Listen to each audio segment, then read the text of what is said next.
পর্যবেক্ষণ।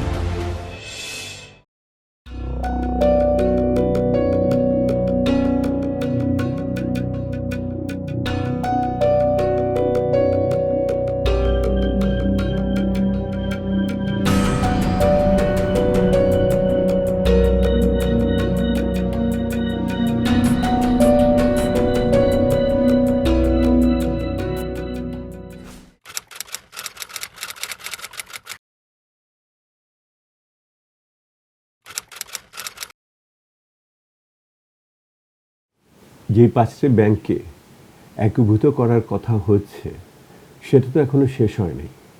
সেহেতু একীভূত করার যে প্রাতিষ্ঠানিক প্রক্রিয়া এবং যার মাধ্যমে এই প্রতিটি ব্যাংকের যে আয় ব্যয়ের আর্থিক পরিস্থিতি এবং এইটার যে অনাদায়ী ঋণের পরিমাণ এবং এখানে মালিকপক্ষের দায় দেনা যেটা প্রকাশ্য এবং অপ্রকাশ্য, এগুলি সামগ্রিক স্বচ্ছতার মূল্যায়নটা এখনও আমরা কিন্তু দেখি নাই। সেহেতু আগামী দিনে এই ব্যাংকগুলোকে একত্রিত করার ক্ষেত্রে যে আইনি ব্যবস্থা করা হয়েছে, যে নতুন আইনটি হয়েছে, তার অধীনে সুনির্দিষ্টভাবে কী ধরনের আর্থিক ব্যবস্থাপনার ভিতর দিয়ে এবং এটা সময়ের যে সময়সূচি সেটার মাধ্যমে হবে, সেটা এখনও আমাদের কাছে পরিষ্কার না। কারণ এই কাজটির একটা মধ্যবর্তী অবস্থায় থাকা অবস্থাতে, চলমান থাকা অবস্থায় প্রাক্তন গভর্নর বিদায় নিয়েছেন। সেহেতু নতুন গভর্নর এসে এই প্রক্রিয়াকে কিভাবে দেখেন সেটা আমাদের বুঝতে হবে। উনি এটাকে আগামী দিনে কিভাবে এগিয়ে নিয়ে যাবেন এবং আদৌ নেবেন কিনা সেটাও আমাদের বোঝার ব্যাপার রয়েছে। আর যেটার ইস্যু এসেছে সেটা হলো যে এই যে একীভূত করার যে প্রক্রিয়া, সেই প্রক্রিয়ার ভিতরে যে সমস্ত স্বার্থ সংশ্লিষ্ট গোষ্ঠী আছে, সেটা একদিকে যেমন সরকার নিজে আছে, বাংলাদেশ ব্যাংক আছে, অপরদিকে যারা আমানতকারী তারা আছেন, যারা এখানে পুঁজি বিনিয়োগ করেছেন তারা আছেন এবং সাধারণ গ্রাহকরা আছেন। সেহেতু এই সকলের স্বার্থকে কিভাবে সমন্বয় করা যায় এটা কিন্তু সহজ ব্যাপার না। কারণ হলো যেই সমস্ত স্বার্থ সংশ্লিষ্ট গোষ্ঠী আছে তাদের সকলের আচরণ সবসময় যে নিরাপদ বা সুষ্ঠু বা সেই অর্থে আইনানুগ ছিল তা তো না। আমরা তো জানি যে মালিকপক্ষের পক্ষ থেকে বিশেষ করে 2টি বড় মালিক গোষ্ঠী এই 5টি ব্যাংকের পিছনে ছিল এবং তারা এখান থেকে বেনামিতে প্রচুর ঋণ নিয়েছে, নিজের নামে ঋণ নিয়েছে, সেগুলি অনাদায়ী রয়ে গেছে। সেহেতু সেইগুলিকে অসম্পূর্ণ রেখে ওই অনাদায়ী ঋণের বিষয়কে নিষ্পত্তি না করে শুধুমাত্র সরকারের থেকে ভর্তুকি দিয়ে এটা করার ক্ষেত্রে নিঃসন্দেহে সংশয় থাকতে পারে। সাধারণ নাগরিকরা যারা আছেন, যাদের ট্যাক্সের পয়সায় এই ভর্তুকি দেওয়ার কথা উঠছে, তাহলে সেগুলির বিষয় উঠবে। কারণ হলো যে যারা ওখানে অর্থ রেখেছিলেন তারাই যে সকলেই যে নিষ্পাপ নিষ্কলুক সেটাও তো বলতে পারবো না। কারণ মালিক পক্ষের হয়ে অনেকে বেনামিতে ঋণ নিয়েছেন, মালিক পক্ষের জন্য নিয়েছেন, সেরকম লোক থাকতে পারেন। আবার একই রকমভাবে মালিক পক্ষের যে সমস্ত সম্পত্তি দুদক এবং অন্যান্য প্রতিষ্ঠান, ব্যাংক এগুলোকে জব্দ করেছে, সেগুলোকে বাজারে বিক্রি করে সেখান থেকে টাকা আদায় করে এই টাকাকে ভরার কথা। শুধুমাত্র সরকারের উপর কেন নির্ভর করতে হবে? কারণ সরকারেরও তো দেওয়ার ক্ষেত্রে এখানে এক ধরনের সীমাবদ্ধতা আছে। আমরা জানি সামষ্টিক অর্থনীতি বর্তমানে যে অবস্থা, আপনার করের সাথে যেই ব্যয়ের যে পার্থক্য, সেটা তো বড়োভাবে সরকারকে এখন বিপদের মধ্যে রেখেছে এবং সরকারের বিভিন্ন নির্বাচনী প্রতিশ্রুতি আছে, সেগুলোকে পূরণ করাও তার এখন সামর্থ্যের ভিতরে নাই। সেহেতু একদিকে যেমন আমরা ব্যাংকটাকে দেখি, আবার অপরদিকে সামষ্টিক অর্থনৈতিক পরিস্থিতিও দেখি এবং যে রাজনৈতিক উত্তরণের মধ্যে দিয়ে যাচ্ছি সেটাও দেখি। সেহেতু এখানে একটা বড় বিষয়, সেটা হলো যে এই ব্যাংক খাতের যে সংস্কারের উদ্যোগ অন্তর্বর্তীকালীন সরকারের আমলে শুরু হয়েছিল, সেটা কোন দিকে যাবে? সেইটার ক্ষেত্রে যে আইনি ব্যবস্থা করা হয়েছিল, আপনার যে সমস্ত দেউলিয়া ব্যাংকগুলোকে পুনর্জীবন করা যায় কি না, একসাথে একীভূত করে পুনর্গঠন করা যায় কি না, সেইটা যদি বিভিন্ন ধরনের বাধার সম্মুখীন হয় তাহলে ওই প্রক্রিয়া ত্যাগ করে ব্যাংক কিন্তু দেউলিয়াও হয়ে যেতে পারে। সেটাও কিন্তু একটা সম্ভাবনা। আমাদের বিচার করতে হবে সবচেয়ে কম ক্ষতি করে কোন অবস্থানে আমরা এখানে আসতে পারি, এবং সেই ক্ষতিটা যেন সমভাবে সমস্ত স্বার্থ সংশ্লিষ্ট গোষ্ঠীর কাছে ভাগ করে যায়।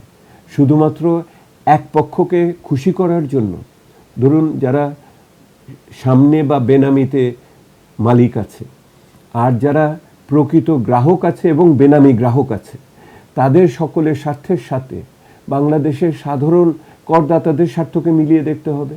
সরকারের এই টাকার অন্য কোথাও শিক্ষা স্বাস্থ্য খাতে ব্যয় করার সম্ভাবনাকেও মিলিয়ে দেখতে হবে।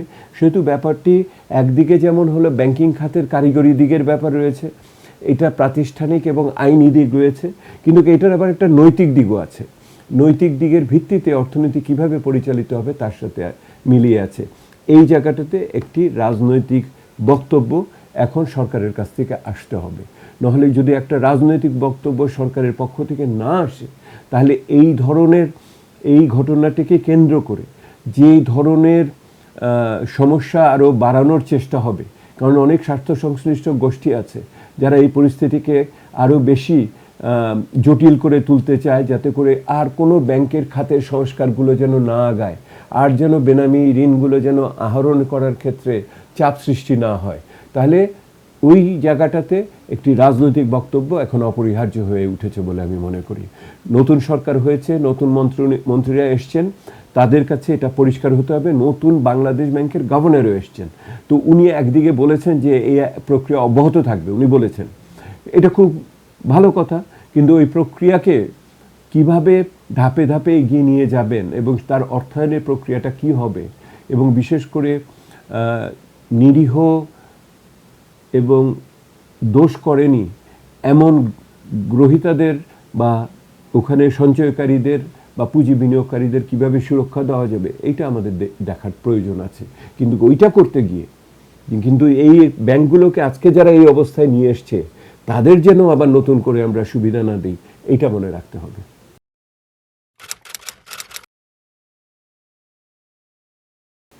এই পুরো পরিস্থিতির যে একটা দায় দেনার ঘাটতি সৃষ্টি হয়েছে, দায় দেনায় এবং ঘাটতি সৃষ্টি হয়েছে, এটাকে ভাগ করে নিতে হবে। এখন এটাকে ভাগ করে নেওয়ার ক্ষেত্রে কার কতখানি দায়িত্ব সেটাও নিরূপণ করতে হবে। ধরুন আপনি যেই একটা নিরীহ আমানতকারী, সে কি জেনে বুঝে রেখেছে ওখানে, নাকি সে একটু বাড়তি সুদের আকাঙ্ক্ষা থেকে ওখানে রেখেছে? যেখানে বাড়তি বাজারের চেয়ে বাড়তি সুদ দেওয়া হয়, সেখানে অবশ্যই তার পিছনে ঝুঁকি থাকে।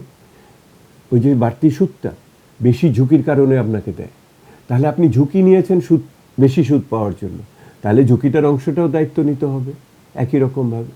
আর যে মালিকরা আছেন, তাহলে এই মুহূর্তে যে তারল্য সংকট হয়েছে, সেই তারল্য সংকটকে সরকার হয়তো সাময়িকভাবে মিটাবে, কিন্তু বেশি বড় ঋণ আমানতকারীদের ক্ষেত্রে এটা হয়তো তারা পূর্ণভাবে করে উঠতে পারবে না। ছোটদের জন্য সম্ভব হয়তো তাদেরটা মিটিয়ে দেওয়া, যেই পরিমাণ টাকা সরকারের পক্ষ থেকে এখানে সঞ্চালন করার কথা হচ্ছে। আর অপর দিকে যারা বিনিয়োগকারীর ভিতরে আপনি পার্থক্য করবেন, ক্ষুদ্র বিনিয়োগকারী যারা আছেন আর যারা আসলে এটাকে উদ্যোক্তা বিনিয়োগকারী আছেন। তো আমরা তো জানি উদ্যোক্তা বিনিয়োগকারী কারা, আমরা তো জানি যে দুটো গোষ্ঠী এই 5টা ব্যাংকের পিছনে ছিল, তাদের হাতে সবচেয়ে বেশি আপনার অনাদায়ী ঋণ রয়ে গেছে, সেহেতু তাদের ব্যাপারে ব্যবস্থা দেখতে হবে। সেহেতু শুধুমাত্র যখন আমরা হেয়ার কাটের আলোচনা করব, তাহলে আমরা কার মাথার হেয়ার নিয়ে আলোচনা করছি এটাও আমার বলতে হবে। চুলে যে ছাড় দিবেন, কার মাথার চুলে ছাড় দিবেন? শুধু আপনি আমার নিরীহ আমানতকারীকে চুলে ছাড় দিবেন, নাকি যারা ওই বেয়াদব বিনিয়োগকারীরা আমাকে ঠকিয়ে বের হয়ে গেছে তাদের চুলে আপনি মাথা ন্যাড়া করে দিবেন? চুলের ছাড় দিবেন না ন্যাড়া করে দিবেন, এই সিদ্ধান্ত আপনার আসতে হবে। এইটি রাজনৈতিক সিদ্ধান্ত। এই রাজনৈতিক সিদ্ধান্ত যদি না আসে, সরকার কার পক্ষে দাঁড়াবে? নিরীহ আমানতকারীর পক্ষে দাঁড়াবে, নাকি ওই যে বেনামি ঋণ নিয়ে যেই মালিক পক্ষ ভেঙে যেতে চাচ্ছে এবং রাস্তায় আবার অন্যদের উস্কে দিয়ে নামানোর চেষ্টা করছে? এইটাকে রাজনৈতিকভাবে মোকাবেলা না করলে এই রকমের সমস্যা অর্থনীতির অন্যান্য খাতে আমাদের গড়িয়ে আসবে, উপচে পড়বে, তখন আরও বড় ধরনের সীমা হবে। শুধু আমার সাধারণ বক্তব্য হলো, এটাকে অবজ্ঞা করার সুযোগ নেই, এটা গুরুত্বপূর্ণ বিষয়।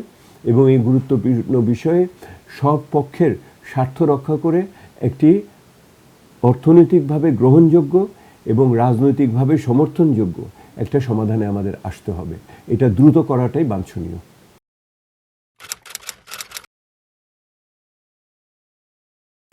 আমরা তো শুধু 5টা ব্যাংক নিয়ে আলোচনা করছি, কিন্তু আরও 5টা ব্যাংক আছে, আরও 5টা ব্যাংক আছে। আমি নাম ধরে বলতে পারি আরও 5টা 6টা 7টা ব্যাংকের, যে যাদের এই মুহূর্তে তারল্য অবস্থা এত খারাপ, তারাও গ্রাহকের টাকা দিতে পারে না।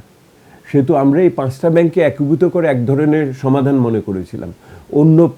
অন্য আরও 5টা যে ব্যাংকটা আছে, তারা তাদের যেই পরিকল্পনা আছে, পরিকল্পনা দিয়ে পুনর্গঠন করবেন, এইটা মনে করেছিলাম। তারাও তো টাকা দিতে পারছেন না, তাদেরটা কি হবে? শুধু এই 5টা দিয়ে দেখলে তো হবে না, পুরো ব্যাংকিং খাতকে নিয়ে চিন্তা করতে হবে। সেই বাকি যারা ব্যাংকিং তাদের পুনর্গঠনের যে পরিকল্পনা দিয়েছিলেন, অনেকগুলো ব্যাংকই সেই পরিকল্পনা অনুযায়ী এগোতে পারছে না। তাহলে আগামী দিনে তাদেরও কিন্তু মানে এই বিষয়গুলি বিবেচনার ভিতরে আসতে হবে। তাদের মাথায়ও তো চুল আছে, তাদের মাথায়ও তো তাহলে হেয়ার কাট লাগবে। তাহলে ওই এরপরে যেটা আছে সেটা আমাদের মনে রাখতে হবে, নন ব্যাংকিং ফাইন্যান্সিয়াল ইনস্টিটিউশন, যারা ওই যে আপনাকে ব্যাংক বহির্ভূত যে আর্থিক খাত আছে, ওখানে তো 10-12টা তো দেউলিয়া হয়ে গেছে। তো ওদের কথা কিভাবে হবে? আমি আপনাকে যেটা বলতে চাচ্ছি সেটা হলো যে যেই 5টে একীভূত ব্যাংককে নিয়ে কথা হচ্ছে, এইটাকে আমি বিচ্ছিন্নভাবে দেখার সুযোগ দেখি না। আমি এটা ব্যাংকিং খাতের সামগ্রিক সংস্কার প্রক্রিয়ার অংশ হিসেবে দেখি। সেটার ভিতরে এই 5টার বাইরে আরও যেই ব্যাংকগুলো আছে, তারা একই রকমভাবে তারল্য সংকটে আছে, যার মালিক আত্মগোপনে আছে বা পলাতক আছেন, বা তাদেরও যে আমানতকারীরা রয়েছেন সেখানে অনাদায়ী ঋণ রয়েছে সেগুলোকে, এবং এইগুলির ভিতরে কেউ কেউ আবার সরকারি ব্যাংক, মনে রাখতে হবে। আর এর বাইরে ব্যাংক বহির্ভূত যে সমস্ত রয়েছে, তার সরকার ইতিমধ্যে কতগুলোকে বন্ধ করে দেওয়ার সিদ্ধান্ত করেছে, সেইখানেও টাকা দিচ্ছে। সেহেতু সরকারকে আগামী দিনে এবং বাংলাদেশ ব্যাংকে একটা ভারসাম্যপূর্ণ স্বার্থ সংশ্লিষ্ট ব্যক্তিদের সাথে সামগ্রিকতায় বিচার করে খাতের ব্যাপারে একটা দৃষ্টিভঙ্গি নিতে হবে। আমি শুধুমাত্র এই 5টা ব্যাংকের প্রতি চিন্তাভাবনা গুরুত্বপূর্ণ, কিন্তু সম্পূর্ণ না, সম্পূর্ণভাবে করবে।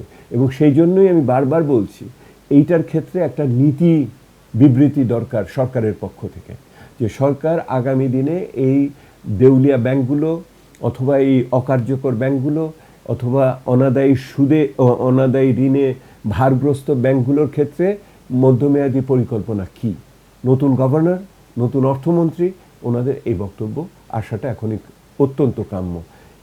প্রথম 1 মাসের ভিতরে যদি এটা আসে, তাহলে এটা অর্থনীতির জন্য সুবাতাস হবে।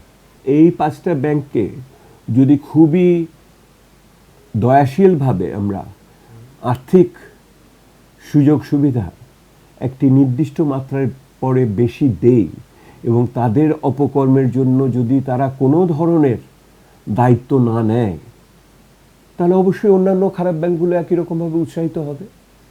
এটা তো স্বাভাবিক ব্যাপার। সেহেতু আমি তো বলছি যে এই 5টি ব্যাংকের সমাধান গুরুত্বপূর্ণ, কিন্তু সম্পূর্ণ না। সম্পূর্ণ করতে হলে আমার ব্যাংকিং খাতের অন্যান্য অচলাবস্থা যেগুলি আছে, সেগুলির প্রতি আমার সমধর্মী দৃষ্টিভঙ্গিকে দিতে হবে। এইটি স্বাভাবিক।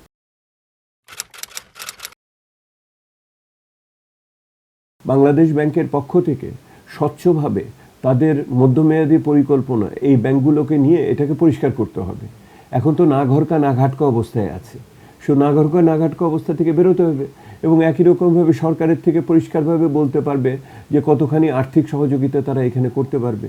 বাংলাদেশ ব্যাংক বলবে কতখানি তারল্য তারা দিতে পারবে, এবং একই রকমভাবে পুঁজির ঘাটতি মেটানোর জন্য আগামী দিনে সরকার তাদের কত পরিমাণে পুঁজি সরবরাহ করতে পারবে, এবং সেই পুঁজির মালিকরা কারা হবেন সেটাও তাহলে আমাদের চিন্তা করতে হবে। কারণ ওই পুঁজির টাকা যেটা দিবে সেটা তো হলো জনগণের টাকা। তাহলে ওই টাকা কি বেহাতে আবার ব্যক্তি খাতের অন্যায়কে ভর্তুকি হিসেবে যাবে?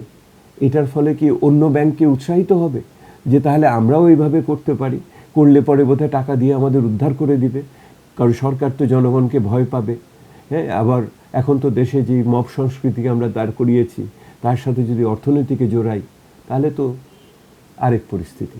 তো আমি মনে করি যে নতুন সরকার এসছে, এখনই সময় সরকারের পক্ষ থেকে, নতুন গভর্নর এসছে, এখনই সময় তার পক্ষ থেকে এবং একই রকমভাবে যারা নীতি বিশ্লেষক আছেন তাদের পক্ষ থেকে এই জিনিসটিকে পরিষ্কার করা উচিত। এটা নিয়ে ধৈর্য পরীক্ষা করা উচিত না। এটা মনে রাখতে হবে, এই পুরো কাজটা শুধুমাত্র বাংলাদেশ ব্যাংকের একার ঘাড়ে দেওয়াটা আমাদের অনুচিত।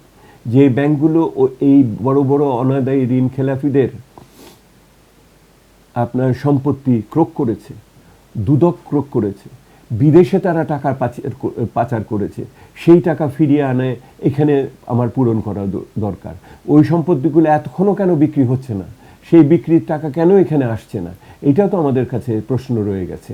যদি প্রত্যক্ষভাবে যেগুলি জামানত দিয়ে আপনার সম্পত্তি রেখেছিল, আসলে তো 10 টাকার সম্পত্তিকে 100 টাকা ঘোষণা দিয়ে সম্পত্তির দাম বাড়িয়ে সেই সময় ঋণ নিয়েছে, ওইটাও তো ফাঁকিবাজি। কিন্তু এখন যে নতুন যারা আসছেন বা এইটার যেইটা আছে সেইটুকুও বিক্রি করে, এবং এই মালিকদের স্বার্থ সংশ্লিষ্ট অন্যান্য আরও সম্পত্তি রয়েছে, সেই সম্পত্তিগুলো কেন তারা পৌঁছানোর চেষ্টা করছে না? সেই কষ্টটুকু কিন্তু ব্যাংকগুলো করছে না, সেইটাকে ব্যাংকগুলোকে করতে হবে। ব্যাংকে যদি আপনি খুব বেশি আপনি একটা স্বচ্ছন্দ অবস্থায় দিয়ে দেন, তাহলে তারা ওই সম্পত্তিগুলো আদায় করার ক্ষেত্রে বা বাজারে বিক্রি করে টাকা নিয়ে আসার ক্ষেত্রে চাপ বোধ করবে না। ব্যাংকগুলোকে, ব্যবস্থাপনাকেও চাপে রাখতে হবে, যাতে করে তারা নিজেদের উদ্যোগে, কারণ ব্যাংককেই তো টাকাগুলো দিয়েছিল, শেষ বিচারে তো ব্যাংকের সুশাসনের অভাবের কারণে এটা হয়েছে, বাংলাদেশ ব্যাংকের দেখভালের সুশাসনের অভাবে এটা হয়েছে। সেই জন্য বাংলাদেশ ব্যাংক অবশ্যই কিছু দায়িত্ব নিচ্ছে, কিন্তু ব্যাংকের যে কর্পোরেট গভর্নেন্স, তাকেও দায়িত্ব নিতে হবে। সেটার ভিতর দিয়ে এটার ভিতর হবে, সেটি তো আমি বলছি বারবার, একটা সুষম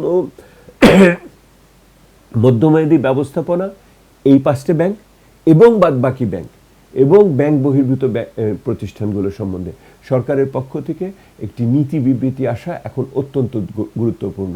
এইটা যদি না আসে, তো ব্যাংকিং খাতের সংস্কারের চলমান গতিশীলতা স্থবির হয়ে যাবে, এবং সেটা হলে একটা খুবই দুর্বল সামষ্টিক অর্থনৈতিক পরিস্থিতি আরও দুর্বলতর হয়ে যাবে, এবং বিশ্বের পরিস্থিতি তো আমরা দেখতেই পাচ্ছি।